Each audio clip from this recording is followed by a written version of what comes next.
소아시아 7교회 보낸 그리스도의 편지 시리즈 첫 번째 시간에 주시는 하나님 말씀은 신약 성경 중에 마지막 책 요한계시록 2장 1절에서 7절의 말씀입니다. 신약 성경 400면이 되겠습니다. 신약 성경 400면 요한계시록 2장 1절에서 7절의 말씀 봉독할 때 살아계신 주님의 음성을 들으실 수 있기를 바랍니다. 에베소 교회의 사절에게 편지하라. 오른손에 있는 7뼈를 붙잡고 7 금초대 사이를 거니시는 이가 이르시되 내가 네 행위와 수고와 네 인내를 알고 또 악한 자들을 용납하지 아니한 것과 자칭 사도로 하되 아닌 자들을 시험하여 그의 거짓된 것을 네가 드러낸 것과 또 네가 참고 내 이름을 위하여 견디고 게으르지 아니한 것을 아노라. 그러나 너를 책망할 것이 있나니 너의 처음 사랑을 버렸느니라. 그러므로 어디서 떨어졌는지를 생각하고 회개하여 처음 행위를 가지라. 만일 그리하지 아니하고 회개하지 아니하면 내가 네게 가서 네 촛대를 그 자리에서 옮기리라. 오직 네게 이것이 있으니 네가 니골라 당의 행위를 미워하는도다. 나도 이것을 미워하노라. 그 있는 자는 성령이 교회들에게 하시는 말씀을 들을지어다. 이기는 그에게는 내가 하나님의 낙원에 있는 생명나무의 열매를 주어 먹게 하리라. 아멘. 여러분, 세상에서 가장 참 귀한 것이 뭘까? 이것만 있으면 어떤 처지에서도 행복합니다. 또 어떤 환경에서도 천국을 맛볼 수 있습니다. 가난하고 병들고 또 부하고 약하고 건강하고 그게 문제가 되지 않아요. 이것만 있으면 행복한 것. 바로 이것은 뭘까요? 이것은 사랑입니다.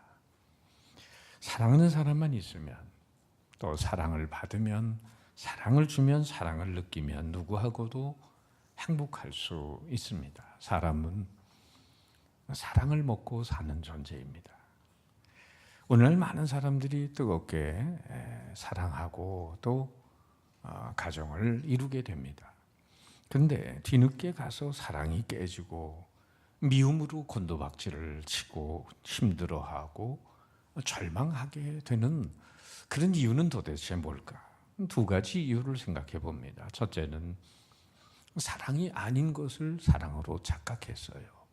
예컨대 정욕이나 욕정을 사랑인 줄 착각한 거죠. 또 한 가지는 바른 사랑을 하긴 했지만은 시간이 지나가면서 그 사랑이 식어졌어요. 사랑이 변질됐어요.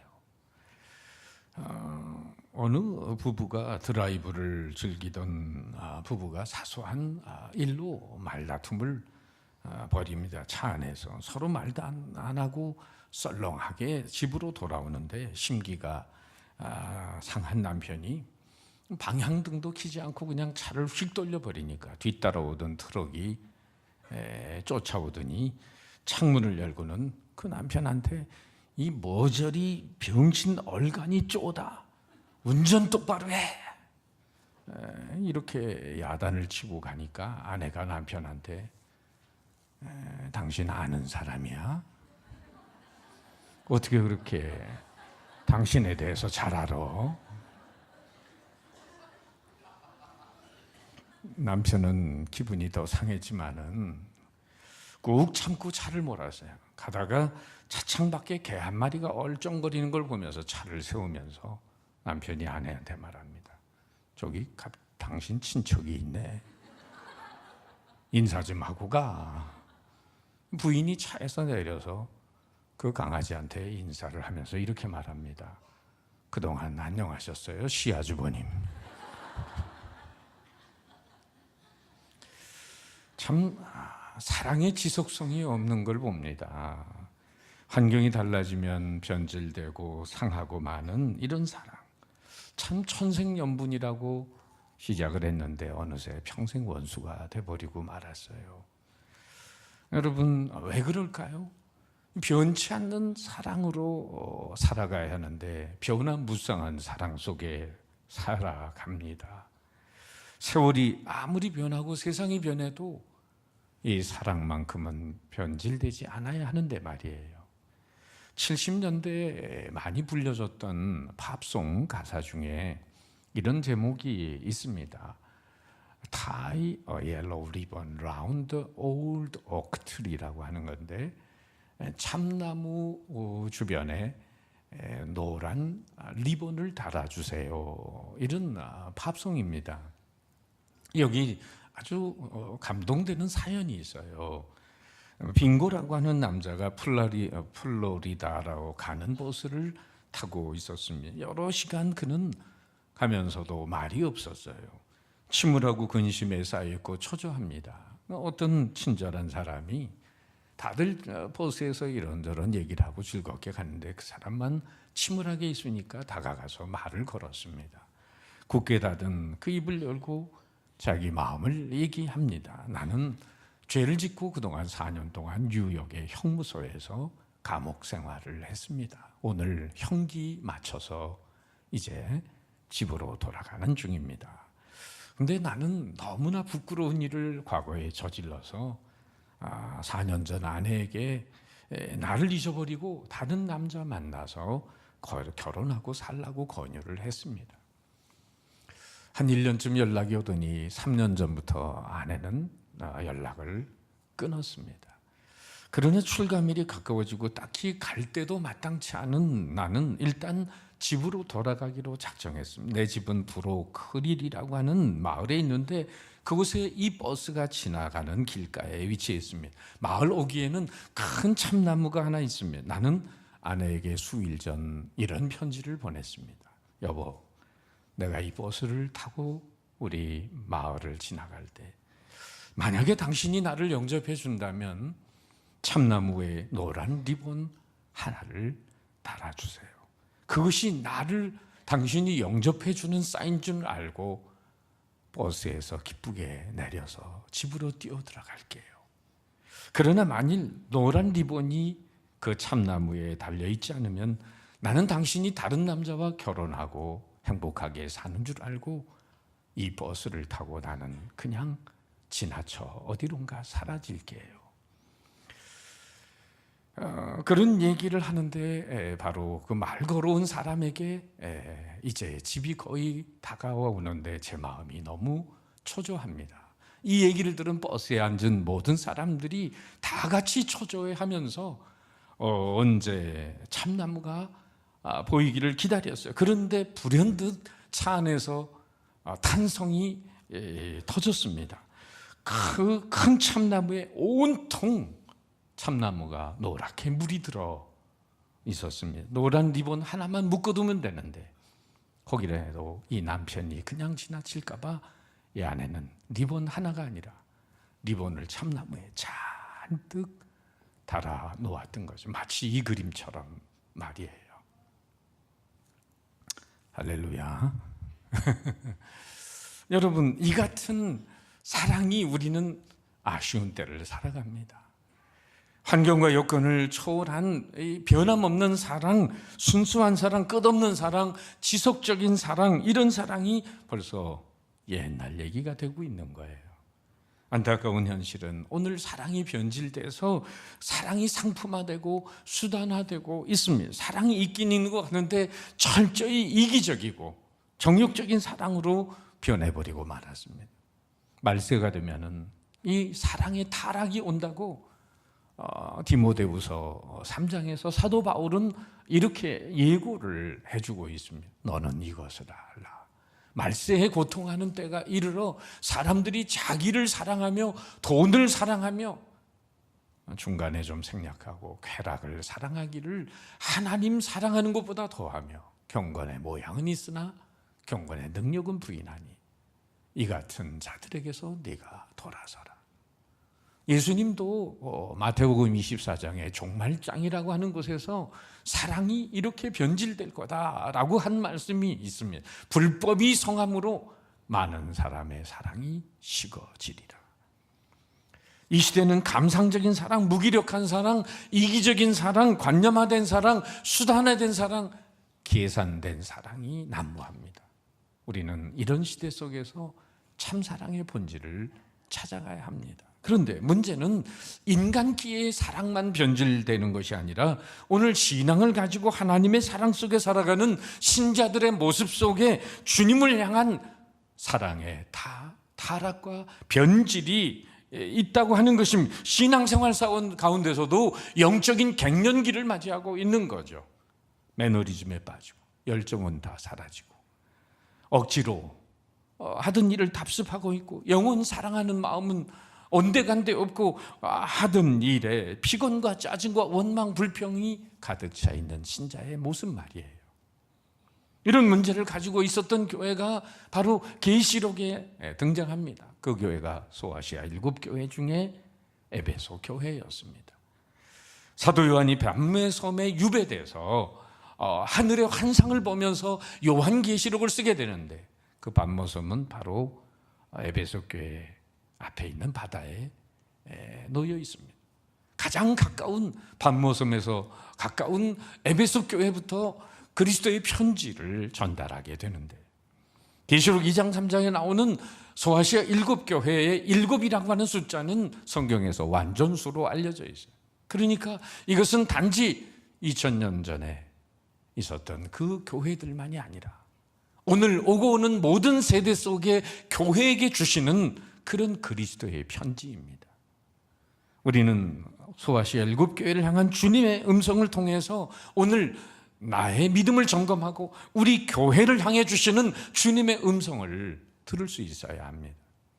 에베소는 소아시아 식민지 가운데서 아주 발달한 정치, 교통, 무역, 문화 등 중심 역할을 한 도시였어요. 에베소에는 파르테논 신전의 4배가 되는 아데미 신전이 자리 잡고 있습니다. 거기에 각종 이교도들과 신비주의가 만연된 곳입니다. 그런 곳에 세워진 에베소 교회는 많은 핍박과 박해 속에서도 신앙의 정절을 지켰던 교회입니다. 이단의 유혹이 꽤 많은 상황 속에서도 에베소 교회는 거짓된 것을 가려낼 정도로 말씀이 충만한 교회였습니다. 사도 바울이 에베소에 머물 때 바로 부단히 말씀을 가르쳤던 교회, 특히 외부의 악한 세력에 잘 대처할 정도로 단합된 교회였음. 6절에 나오는 대로 이단이라고 할 수 있는 니골라당의 행위를 미워하고 용납하지 않은 것을 칭찬합니다. 6절 말씀해 보면 오직 내게 이것이 있으니 네가 니골라당의 행위를 미워하는도다. 나도 이것을 미워하노라. 여러분, 어려운 가운데도 참고 견디며 게으르지 않고 부지런한 교회였어요. 한마디로 말하면 그런 그들에겐 자칭 사도라는 거짓 선지자들을 드러내는 영적인 분별력이 있었고 주님을 위해 오래 참아내는 인내심 있는 교회였습니다. 그래서 주님은 오늘 이렇게 에베소 교회를 향해 칭찬합니다. 같이 한번 읽어보죠. 시작. 내가 네 행위와 수고와 네 인내를 알고 또 악한 자들을 용납하지 아니한 것과 자칭 사도라 하되 아닌 자들을 시험하여 그의 거짓된 것을 내가 드러낸 것과 또 내가 참고 내 이름을 위하여 견디고 게으르지 아니한 것을 아노라. 아주 영적으로 깨어있는 교회였고 진리의 칼날을 들이대고 이단들을 분별하면서 어둠의 세력들이 교회에 파고들지 않도록 그렇게 영적인 파수꾼인 교회였다. 그런데 주님은 이런 2가지 칭찬을 하신 뒤에 에베소 교회에 책망하는 말씀을 전합니다. 소아시아 7교회는 3종류로 나눠지는데 칭찬만 받은 교회, 책망만 받은 교회, 칭찬과 책망을 동시에 받은 교회. 에베소 교회는 칭찬과 책망을 동시에 받은 교회입니다. 그 책망은 4절에 이렇게 나와 있습니다. 그러나 너를 책망할 것이 있나니 너의 처음 사랑을 버렸느니라. 그리고 이 에베소 교회의 치명적 결점을 밝히신 다음에 만약에 회개하지 않으면 어떤 심판이 있겠다라고 말씀하셨습니까? 5절에 내가 네게 가서 네 촛대를 그 자리에서 옮기리라.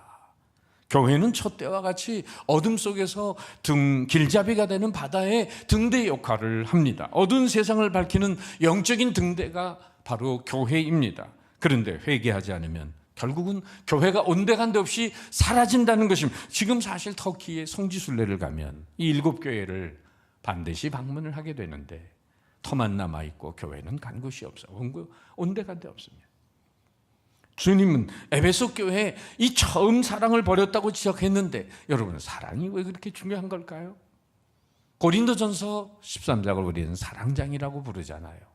거기에 사랑의 중요성을 사도 바울은 이렇게 밝혀주고 있어요. 내가 사람의 방언과 천사의 말을 할지라도 사랑이 없으면 소리나는 구리와 울리는 꽹과리가 되고, 내가 예언하는 능력이 있어 모든 비밀과 모든 지식을 알고 또 산을 옮길 만한 모든 믿음이 있을지라도 사랑이 없으면 내가 아무것도 아니에요. 내가 내게 있는 모든 것으로 구제하고 내 몸을 불사르게 내어줄지라도 사랑이 없으면 내게 아무 유익이 없느니라. 한마디로 종합하면 뭘까요? 사랑으로 하지 않는 일은 꽝이다, 그 말이에요. 여러분, 에베소 교회가 처음 사랑을 잃어버린 이유가 뭘까요? 그것은 이단과 거짓 선지자들로부터 교회를 영적으로 사수하겠다고 너무 옳고 그른 것을 따지다가 상대적으로 사랑이 식어버리고 만 것입니다. 예를 들어 볼까요? 전에도 우리 이 신천지에 관련된 그런 사람들이 있다는 제보가 있어서 우리 전 성도들에게 백지를 나눠주고 쪽지를 주고 개인적으로 성경 공부하자고 한 사람의 이름을 다 써라 해서 썼더니 여러 사람이 나오더라고요. 그렇게 해서 그 신천지에 관련된 사람을 밝혀내고 그분들을 특별 교육하는 데에서 돌아오겠다고 하는 사람은 교육을 해서 교회로 다시 돌아온 분들이 계세요. 그런데 여러분, 이거 어쩌다 한 번씩 해야지 이걸 한 달에 한 번씩 한다. 그러면 교회가 어떤 교회가 될까요? 진리를 사수하는 교회가 되지만 문제는 사랑이 식어지는 교회가 된다, 그 말이에요. 그러니까 이 진리와 사랑, 공의와 사랑의 균형 잡힌 교회가 돼야 하는데 필요 이상으로 진리를 분별하고 옳고 그른 걸 따지다 보면은 결국은 사랑하는 마음이 다 가라앉아 버려요. 그래서 유명한 어거스틴 같은 신학자는 그런 얘기를 했어요. 그대들은 진리를 한 번 강조할 때 사랑을 2번 강조하시오.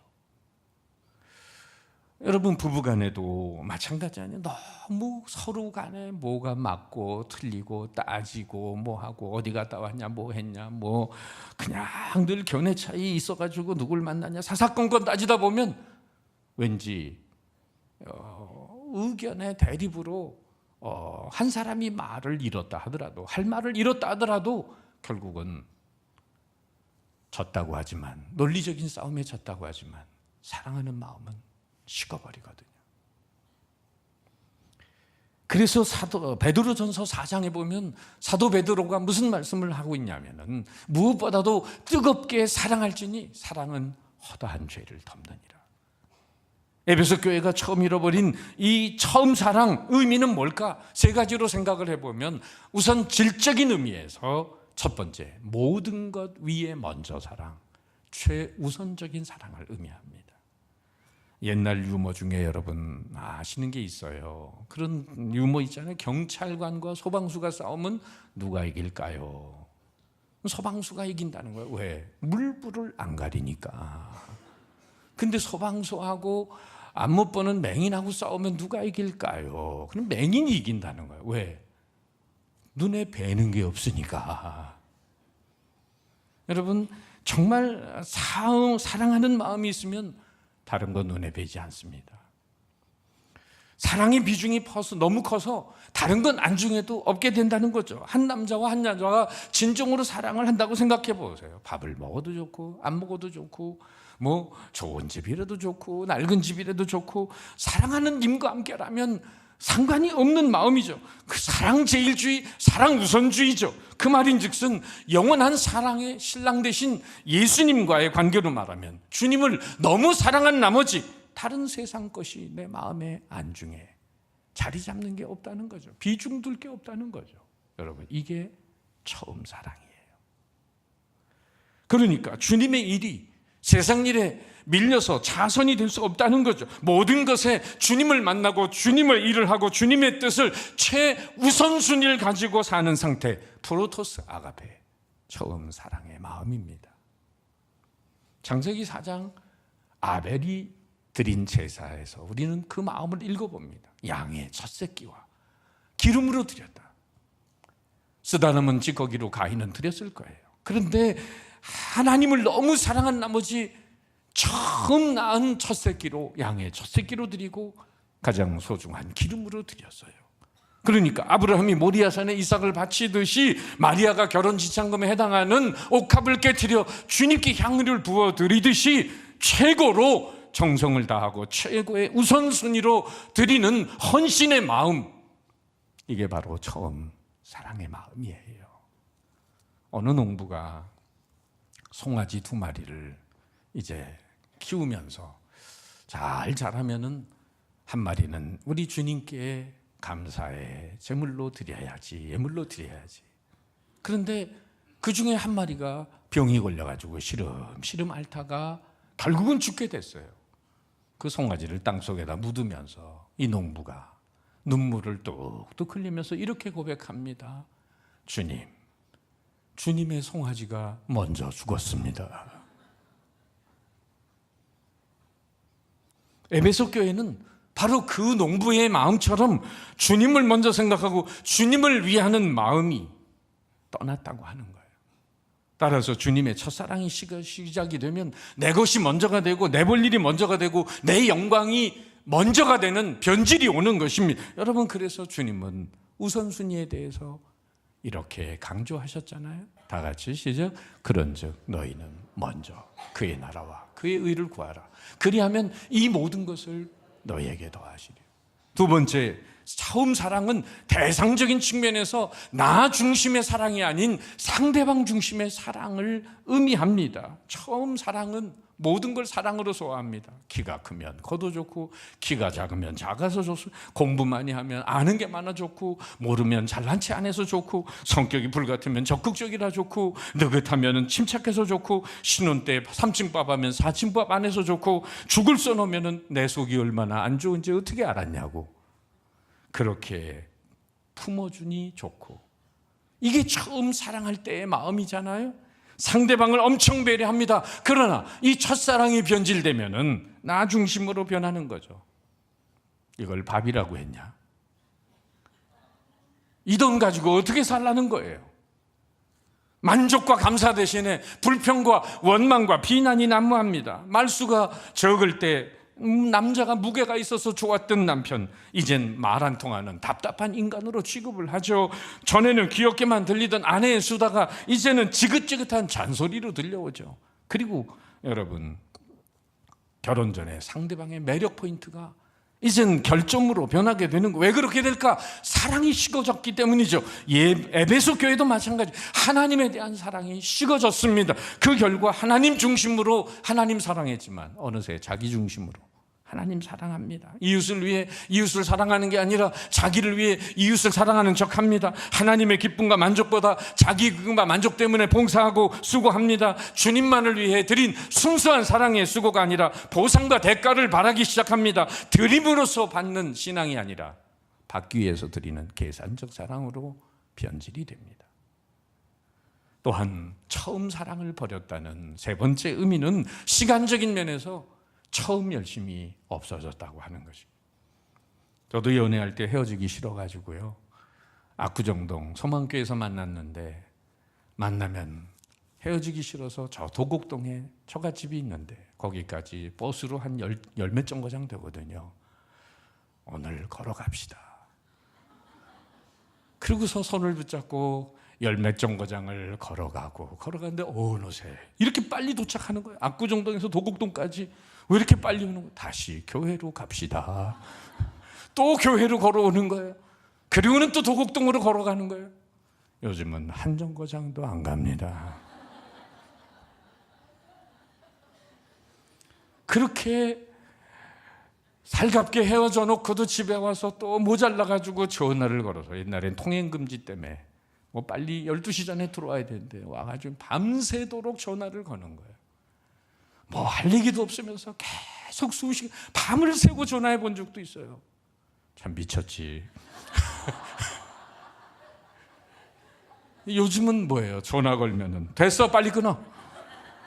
신혼여행 다닐 때 마음으로 여러분 오늘을 살면 해질 인간이 어디 있겠어요? 문제는 처음 열심, 처음 열정, 처음 사랑이 식어져 문제가 많아진 거죠. 요한복음 21장에 보면 부활하신 예수님을 목격하고도 디베로 바닷가에 물고기 어부 잡는 옛날 어부자리로 돌아간 시몬 베드로에게 주님이 찾아가십니다.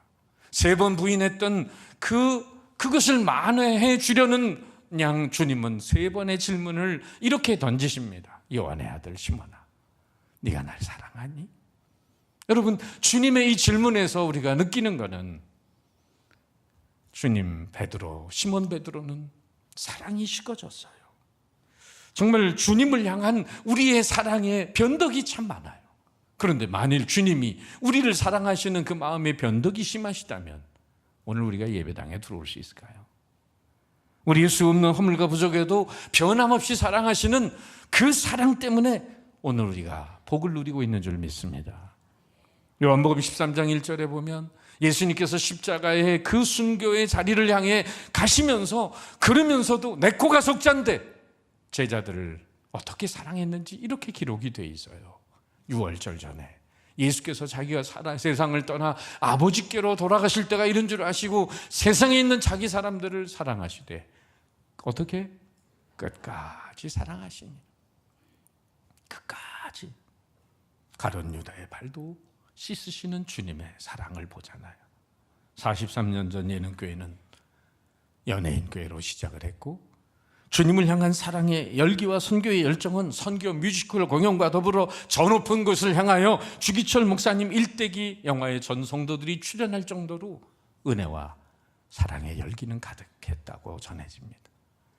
그렇다면 오늘 우리들은 어떻습니까? 에베소 교회 성도들처럼 하나님을 향한 처음 사랑을 잊어버리지는 않으셨습니까? 겉으로 보기에 열정적인 것 같은데 속으로 많이 식지 않았습니까? 겉으로는 믿음이 성숙한 것 같은데 하나님 보시기에 오히려 퇴보한 거 아닙니까? 음악의 그 기호를 보면 악보에 나오는 기호 중에 그런 게 있죠. 크레센도, 디크레센도. 우리가 학교 다닐 때 배운 점점 세게, 점점 여리게. 한번 따라할까요? 점점 세게, 점점 여리게. 점점 세게, 점점 여리게. 여러분, 이걸 우리 신앙에 비유해 볼 수 있습니다. 우리 주위에 보면 신앙이 점점 세지는 사람이 있어요. 점점 업그레이드 되는 사람이 있어요. 그런데 신앙이 시간이 갈수록 점점 여리게, 점점 낮아지는 사람이 있어요. 여러분은 어떻습니까? 디크레센도의 믿음입니까? 크레센도의 믿음입니까? 에베소 교회는 디크레센도의 그런 믿음의 교회였습니다. 하나님을 사랑할 줄 몰랐던 것은 아니에요. 그들이 하나님을 사랑하지 않은 거 아닙니다. 처음에 그들은 하나님의 사랑을 알았습니다. 뜨겁게 사랑했습니다. 그런데 지금은 아닙니다. 하나님에 대한 첫사랑을 잃었습니다. 뜨겁게 하나님 사랑하던 그 사랑이 식어졌어요. 그래서 주님으로부터 책망을 받은 것입니다. 여러분, 내 믿음이 바로 우리 교회의 믿음이라고 생각하셔야 돼요. 다른 사람 믿음 생각할 것도 없습니다. 내 믿음의 현주소가 우리 교회의 현주소입니다. 왜? 내가 모여서 우리 교회를 이루니까. 처음 사랑, 모든 것에 최고의 우선순위, 최고의 가치를 주님께 오늘을 두고 살아갑니까? 모든 것에 대가나 보상을 바라지 않고 하나님 중심으로 살아갑니까? 그 처음에 물불을 가리지 않고 헌신했던 처음 열심이 아직도 남아 있습니까? 만약에 그런 모습이 우리 안에 없다면 어떻게 해야 되겠어요? 그 해결책이 에베소 교회를 향한 주님의 말씀에 들어있습니다. 5절의 말씀 다 같이 읽어보면 시작. 그러므로 어디서 떨어졌는지를 생각하고 회개하여 처음 행위를 가지라. 만일 그리하지 아니하고 회개하지 아니하면 내가 내게 가서 그 내 촛대를 그 자리에서 옮기리라. 이 말씀에는 세 개의 동사를 우리에게 눈여겨보게 하시는데 첫째 따라합시다. 생각하라. 얼만큼 떨어졌는지. 이것은 깊이 돌이켜보라는 거예요. 한 번만이 아니라 우리 자신을 계속 들여다보라는 겁니다. 무엇이 문제인지, 어디에 잘못이 있는지, 첫사랑이 왜 식었는지 그 리멤버, 회상하라는 겁니다. 그런데 생각하는 것으로 끝나면 안 됩니다. 그 다음으로 연결되는데 그것이 바로 두 번째 따라합시다. 회개하라. repent. 눈물과 콧물 흘리는 걸 말하는 게 아닙니다. 회개는 빗나간 자리에서 원래의 자리로 돌아오는 것입니다. 가룟 유다는 회개하지 않고 목매달아 죽었습니다. 후회만 했습니다. 그러나 베드로는 통곡의 밤을 거쳐서 주님의 제자로 새롭게 세워집니다. 갈릴리 바다에서 다시 주님의 제자가 됩니다. 우리가 잘못한 걸 발견했다면 그 회개하고 믿음의 자리로 돌아와야 합니다. 회개는 뜸들여서 하는 것이 아닙니다. 회개는 점진적으로 하는 게 아니라 즉각적으로 해야 됩니다. 여러분, 지옥은 누가 갈까요? 지옥은 어떤 사람이 갑니까? 차차 회개하죠. 차차 믿어보죠. 차차 하십시다. 차차 하다가 아차차 가는 데가 지옥이라고 그러더라고요. 그리고 세 번째, 처음 행위로 세 번째 따라합시다. 회복하라. 리스토어 말씀하십니다. 주님께 돌아왔으면 주님이 원하는 삶을 살아야 합니다. 잘못된 자리에서 주님께 돌아왔으면 그 말씀대로 살아야 합니다. 5절에 언급된 세 단어를 눈여겨 살펴보면 공통점이 있죠. 제가 회자 들어가는 돌림으로 제 이름도 끝이 회라서 회상하라, 회개하라, 회복하라, remember, repent, restore. 스리야를 잘해야 된다는, 첫사랑을 회복하려면, 만약 그렇게 하지 않으면 촛대를 옮기시겠다. 에베소 교회가 첫사랑을 회복하지 않으면 다른 교회로 그 교회적 사명을 옮기시겠다는 거예요. 우리 교회가 그 사명을 감당했으면 다른 교회가 복을 받게 하겠다는 거죠. 각자에게 주어진 사명을 감당하지 못하면 우리에게 약속하신 복을 다른 사람에게 주겠다는 겁니다. 무서운 경고의 말씀이죠. 결국 첫사랑을 회복하지 못한 에베소 교회는 주님의 말씀대로 무너지고 말았습니다. 터는 남아있지만 교회는 사라졌습니다. 왜? 이런 말씀을, 경고의 말씀을 귀담아 듣지 않았으니까. 회개하지 않으면 내가 네게 가서 네 촛대를 그 자리에서 옮기리라. 이것을 통해 알 수 있는 것이 무엇입니까? 과거에 성령 충만한 교회일지라도 주님에 대한 첫사랑을 잃어버리면 주님께서 그 교회의 촛대를 옮겨서 더 이상 일하지 않으신다는 것입니다. 그러므로 주님의 촛대가 우리에게서 떠나지 않도록 처음 사랑을 우리는 회복해야만 합니다. 주님께 대한 우리의 첫사랑이 회복되기만 하면 주님은 우리를 통해 놀라운 일을 행하시고 영광을 받으시고 오늘 말씀처럼 생명나무의 풍성한 실과를 이 땅에서 저 하늘나라에서 맛보며 살게 될 것이라고 약속합니다. 7절 다 같이 시작. 귀 있는 자는 교회들에게 하시는 말씀을 들을지어다. 이기는 그에게는 내가 하나님의 낙원에 있는 생명나무의 열매를 주어 먹게 하리라. 여러분, 잃어버린 주님의 첫사랑을 회복하고 타성에 젖은 삶이 아니라 구원의 감격을 되새김질하면서 날마다 정말 뜨거운 사랑의 고백과 은혜 안에 충만한 삶을 살아가시기를 주님의 이름으로 축원합니다.